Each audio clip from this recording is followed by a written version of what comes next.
জুবিন গাৰ্গ ভগৱান নেকি? এই যে মৃত্যুৰ পূৰ্বে এটা ইণ্টাৰভিউত জুবিনে কিছুমান কথা কৈ গৈছিল, যিবোৰ জুবিনৰ মৃত্যুৰ পিছত চব মিলি যোৱা যেন লাগিছে।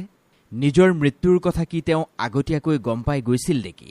মৃত্যুৰ পিছত অন্তিম যাত্ৰাত সমগ্ৰ বিশ্বৰ দৃষ্টি আকৰ্ষণ কৰিব পৰা সমদল সৰুসজাই ষ্টেডিয়ামত নশ্বৰ দেশ অহাৰ লগে লগে ৰ'দৰ মাজতে যে হঠাৎ আকাশৰ পৰা সৰি পৰা বৰষুণৰ টোপালবোৰ, যাক আমি সেইদিনা অশ্ৰু অঞ্জলি বুলি কৈছিলোঁ, এই যে এটা প্ৰেমৰ গান, আকুল প্ৰাৰ্থনা হৈ পৰিল। আজিও যেতিয়া ভগৱানৰ ওচৰলৈ গৈছোঁ আৰু মুখৰ পৰা যেতিয়া মায়াবিনী গানটোহে প্ৰাৰ্থনাৰ ৰূপত ওলাই আহিছে, এইবোৰ কিহৰ ইংগিত? এই যে তেওঁৰ সমাধিত প্ৰতিদিনে ঈশ্বৰৰ উপাসনাৰ থলীৰ দৰে পৰিৱেশ এটা হৈছে, দূৰ দূৰণিৰ পৰা যে মানুহ আহিছে, চাকি জ্বলাইছে, ধূপ জ্বলাইছে, সেৱা লৈছে, এইবোৰ কিহৰ ইংগিত? সুযোগ পালেই যে তেওঁ কেৱল মৰাৰ কথা কৈছিল।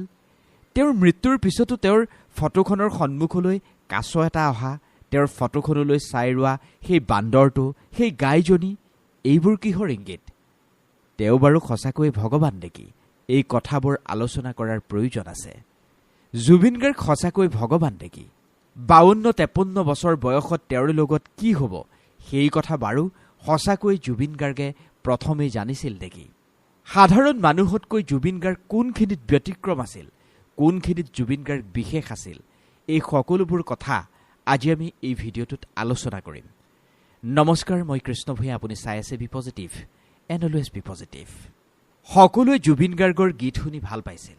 জুবিন গাৰ্গৰ গীতে সকলোকে মোহাচন্ন কৰিছিল কাৰণে বহুজনেই জুবিন গাৰ্গক আজি ভগৱানৰ শাৰীত ৰাখিছে। বহুতেই ভাবিছে যদি কোনোবা এই পৃথিৱীত ভগৱান আছে তেন্তে সেইজন জুবিন গাৰ্গ। কোনোবাই কৈছে ভগৱান নহয়, তেওঁ ভগৱানৰ সন্তান আছিল, সেইকাৰণে নিজৰ সন্তানক ভগৱানে নিজৰ কাষলৈকে লৈ গ'ল। কোনোবাই কৈছে তেওঁ ভগৱানৰ সন্তানো নহয়, তেওঁ আছিল আচলতে গানৰ দেৱতা। সঁচাকৈয়ে বাৰু জুবিন গাৰ্গ কি আছিল? এটা কথা ঠিক, জুবিন গাৰ্গ আপোনাৰ মোতকৈ বহুত বেছি বিশেষ আছিল। কিবা এটা বিষয়ত আপোনাৰ মোৰ যি চিন্তাধাৰা তাতকৈ সম্পূৰ্ণ ওলোটা আছিল জুবিন গাৰ্গৰ। আপোনাৰ মোৰ যি স্বভাৱ, সেই স্বভাৱতকৈ জুবিন গাৰ্গ সম্পূৰ্ণ পৃথক। জুবিন গাৰ্গ ভগৱান হয় নে জুবিন গাৰ্গ ভগৱানৰ সন্তান হয় নে জুবিন গাৰ্গ গানৰ দেৱতা হয়, সেই বিষয়ে আমি কিছু কথা পাতিম।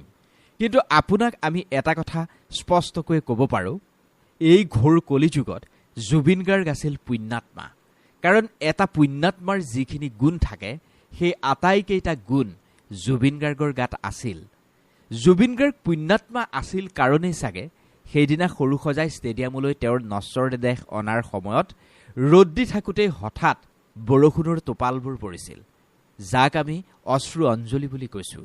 পৃথিৱী লোকৰ পৰা এটা পুণ্যাত্মা যেতিয়া বৈকুণ্ঠ ধামলৈ গতি কৰে, তেতিয়া প্ৰকৃতিয়েও কিছু সংকেত প্ৰদান কৰে বা ইংগিত দিয়ে, যিখিনি আমি চিনিব বা বুজিব নোৱাৰোঁ কাৰণে আমি পুণ্যাত্মা কি সেয়া চিনি নাপাওঁ। মই স্পষ্টভাৱে ক'ব পাৰোঁ, এটা পুণ্যাত্মাৰ যিখিনি গুণ থাকে, সেই সকলোখিনি গুণ জুবিন গাৰ্গৰ গাত আছিল। এতিয়া আপোনাৰ মনত প্ৰশ্ন হ'ব পাৰে, এটা পুণ্যাত্মাৰনো কি কি গুণ থাকে? তেন্তে কৈ দিওঁ, শুনি লওক। পুণ্যাত্মা সেইজন ব্যক্তি হয় যাৰ অন্তৰ খুবেই পবিত্ৰ, পবিত্ৰ, সদাচাৰী আৰু ভাল কাম কৰাৰ গুণ যিজনৰ গাতেই থাকে, তেওঁৱেই হৈছে পুণ্যাত্মা।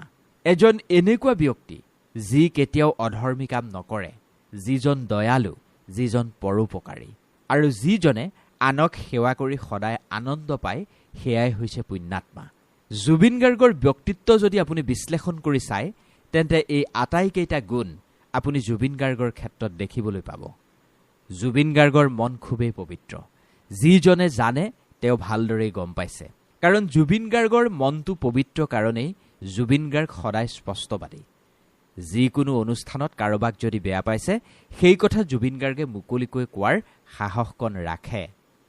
বহু সময়ত তেওঁ বহুজনক মুকলিকৈ সমালোচনা কৰি ইয়াৰ প্ৰমাণ তেওঁ দি থৈছে।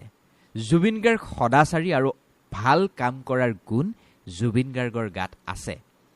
জুবিন গাৰ্গৰ গাত যিকেইটা গুণ আছে, সেই গুণ আপোনাৰ মোৰ নাই। কাৰণ ভাল কাম কৰিবৰ কাৰণে আপুনি পুণ্যাত্মা হ'বই লাগিব। নিজৰ পকেটৰ ধন খৰচ কৰি দুখীয়াজনক আৰ্তজনক সহায় কৰাৰ শক্তি আপোনাৰ মোৰ নাই। নিজে লঘোণে থাকি খাবলৈ নোপোৱাজনক এমুঠি অন্ন জুবিন গাৰ্গৰ দৰে মানুহেহে দিব পাৰে। সেইকাৰণে জুবিন গাৰ্গ পুণ্যাত্মা। জুবিন গাৰ্গ সদায় ধৰ্মনিষ্ঠ, অৰ্থাৎ জুবিন গাৰ্গে সদায় মানুহক ভাল কাম কৰিবলৈ প্ৰেৰণা যোগাইছিল, ভাল কাম কৰিবলৈ উদ্বুদ্ধ কৰিছিল, ধৰ্মৰ বাটেৰে চলিছিল। বিভিন্ন ইণ্টাৰভিউ সাক্ষাৎকাৰত জুবিন গাৰ্গে এটা কথা কৈছে, জীৱন দুদিনীয়া। গানৰ মাজতো জুবিন গাৰ্গে এই কথা কৈছে, জীৱনটো দুদিনীয়া, যিমান দিন আমি জীয়াই আছোঁ সিমান দিন আমি ভাল কাম কৰিব লাগে। এই কথা জুবিন গাৰ্গে আমাক শিকাই গৈছে। জুবিন গাৰ্গ পুণ্যাত্মা এই কাৰণেই কাৰণ জুবিন গাৰ্গ দয়ালু আৰু পৰোপকাৰী। জুবিন গাৰ্গে নিজেই কৈছে, ঘৰৰ পৰা তেওঁ ষ্টুডিঅ'লৈ ওলাই অহালৈকে তেওঁ 15ৰ পৰা 20 জন মানুহক সাক্ষাৎ কৰে। সেই 15-20 জন মানুহৰ অভাৱ অভিযোগ তেওঁ শুনে।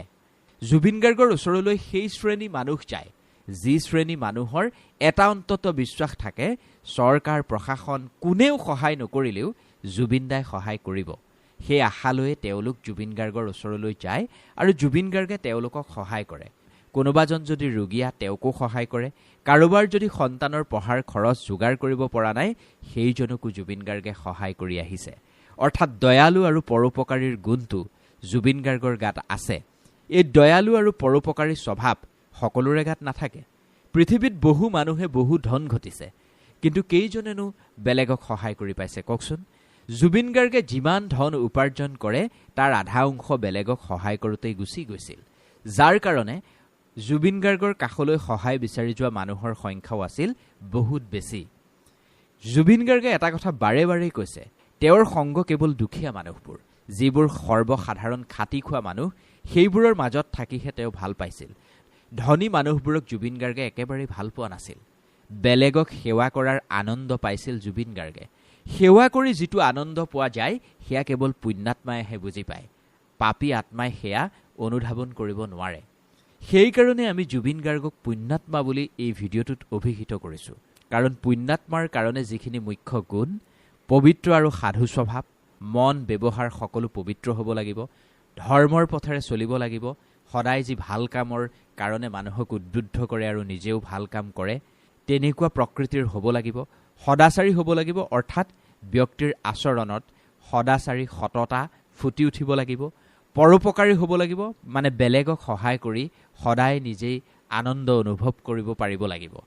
এনেকুৱা হ'ব নালাগিব আপুনি কাৰোবাক সহায় কৰিব লাগে কাৰণে কৰিছে, কাৰোবাক টকা 100 দি আপুনি সহায় কৰিছে, তাৰপিছত যদি আপুনি ভাবি থাকে মইনো কিয় টকা 100 খৰচ কৰিলোঁ, নিজৰ কামত খৰচ কৰাহেঁতেনি ভাল আছিল, সেইজনক পৰোপকাৰী বুলি নকয়। কাৰোবাক টকা 100 দি সহায় কৰি আপোনাৰ অন্তৰত আপুনি যি আনন্দ লভিব সেইটোকহে পৰোপকাৰী বুলি কৈছে। সন্তোষ আৰু প্ৰসন্ন ভাৱৰ মানুহ হ'ব লাগিব, কাৰণ এক পুণ্যাত্মাৰ এইটো স্বভাৱেই হৈছে তেওঁ সদায় সন্তুষ্ট আৰু প্ৰসন্ন হৈ থাকে। যিমান দান নকৰক লাগিলে কেতিয়াও মনলৈ বেয়া ভাৱ নাহে, সদায় প্ৰসন্নভাৱে আহে। দান কৰি সদায় তেওঁ শান্তি অনুভৱ কৰে। উত্তম গুণৰ ব্যক্তিজন পুণ্যাত্মা হয় আৰু নিজৰ যিবোৰ শুভ সংকল্প, সেই শুভ সংকল্প পালন কৰাৰ যাৰ শক্তি থাকে সেয়াই হৈছে পুণ্যাত্মা।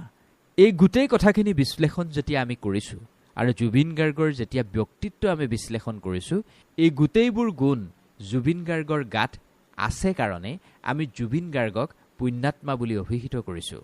এই পুণ্যাত্মাৰ কোনো ভৌতিক স্থান নাই, ভৌগোলিক কোনো স্থান নাই, বৰঞ্চ এক আত্মিক স্থিতি আছে, যিখিনি ব্যক্তিজনৰ কৰ্মৰ পৰিণাম স্বৰূপে তেওঁ লাভ কৰে। গীতাতো ভগৱান শ্ৰীকৃষ্ণই এটা কথা কৈছে, কৰ্ম আপুনি যি কৰিব ফলো আপুনি তেনেকুৱাই লাভ কৰিব। এতিয়া আপোনাৰ মনলৈ প্ৰশ্ন আহিব পাৰে, এই পুণ্যাত্মাৰ স্থান ক'ত হ'ব পাৰে? এবাৰ ভাবকচোন, যদি জুবিন গাৰ্গক আমি পুণ্যাত্মা বুলি ধৰি লওঁ, তেন্তে জুবিন গাৰ্গৰ স্থান ক'ত হ'ব পাৰে? নিশ্চিতভাৱে চাগে আপোনাৰ মনলৈ আহিছে জুবিন গাৰ্গৰ স্থান স্বৰ্গত হ'ব। তেন্তে মই আপোনাক কওঁ, এই উত্তৰ আপোনাৰ শুদ্ধ নহয়। জুবিন গাৰ্গে নিজৰ জীৱনকালত যিবোৰ কাম কৰি গ'ল, তেওঁৰ কাৰণে স্বৰ্গলোক কেতিয়াও স্থান হ'ব নোৱাৰে। জীৱনকালত জুবিন গাৰ্গে যিবোৰ কাম কৰি গ'ল, মৃত্যুৰ পিছত তেওঁ যিমানবোৰ মানুহ তেওঁৰ নশ্বৰ দেহৰ কাষলৈ তেওঁ টানি আনিবলৈ সক্ষম হ'ল, আৰু তেওঁৰ কৰ্মৰাজিৰ পৰা এটা কথা অন্তত আপুনি নিশ্চিত হওক, তেওঁক যদি আমি পুণ্যাত্মা বুলি ধৰি লওঁ, তেন্তে তেওঁৰ স্থান স্বৰ্গতকৈ ওপৰত। স্বৰ্গতকৈ ওপৰত বুলি ক'লে তেওঁৰ স্থান ক'ত হ'ব? তেওঁৰ স্থান বৈকুণ্ঠ ধামত, অৰ্থাৎ ভগৱন্তৰ ধামত জুবিন গাৰ্গে স্থান লাভ কৰিছে। এই যে ইমান সময়ে আমি এই কথাখিনি আপোনাক ক'লোঁ, জুবিন গাৰ্গক পুণ্যাত্মা বুলি ধৰি এই কথাখিনি আমি আপোনাক ক'লোঁ। যদি পুণ্যাত্মা বুলি আমি জুবিন গাৰ্গক ধৰি লওঁ, তেন্তে তেওঁৰ স্থান হ'ব ভগৱন্তৰ ধামত, অৰ্থাৎ বৈকুণ্ঠ ধামত, স্বৰ্গতকৈও যাক ওপৰত বুলি কোৱা হৈছে। যদি বৈকুণ্ঠ ধামত জুবিন গাৰ্গৰ স্থানেই হয়, তেন্তে তেওঁ নিশ্চয় ভগৱানৰেই সন্তান আছিল। এক নিৰ্দিষ্ট উদ্দেশ্যৰ কাৰণেই তেওঁক এই পৃথিৱীলোকলৈ ভগৱন্তই পঠাইছিল, আৰু ভগৱন্তই যি উদ্দেশ্যৰ দ্বাৰা তেওঁক এই পৃথিৱীলৈ পঠাইছিল, সেই উদ্দেশ্য চাগে সফল হোৱাত তেওঁক পুনৰ নিজৰ ধামলৈ লৈ গ'ল ভগৱন্তই।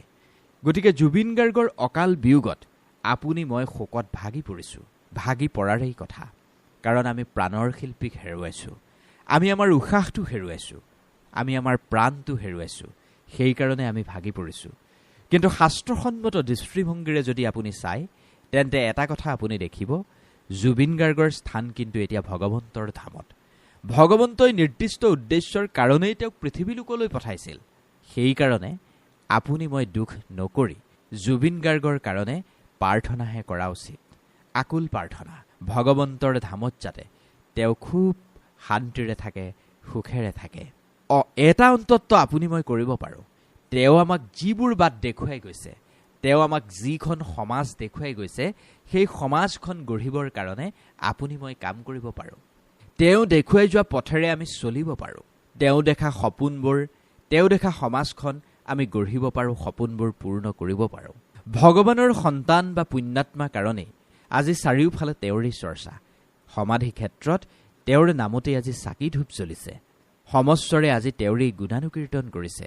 আজিৰ এই ঘোৰ কলিযুগত য'ত স্বাৰ্থপৰতাৰ প্ৰাদুৰ্ভাৱ দেখিবলৈ পোৱা যায়, সেই কলিযুগতো জুবিন গাৰ্গৰ কাৰণে ইমান বৃহৎ সংখ্যক মানুহ ওলাই আহি তেওঁৰ বাবে আকুতি কৰাৰ কাৰণে যি চেষ্টা কৰিছে, এইবোৰ দেখি গম পোৱা নাযায়নে জুবিন গাৰ্গ সঁচাকৈয়ে ভগৱানৰেই সন্তান আছিল?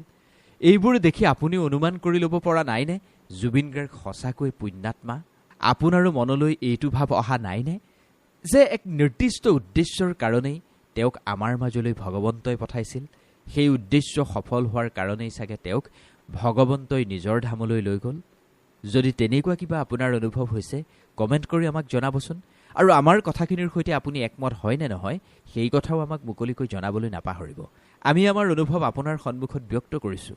আমাৰ কথাখিনি সম্পূৰ্ণ সত্য বুলি আমি কেতিয়াও দাবী কৰা নাই, কেৱল অনুভৱখিনি শ্বেয়াৰ কৰিছোঁ।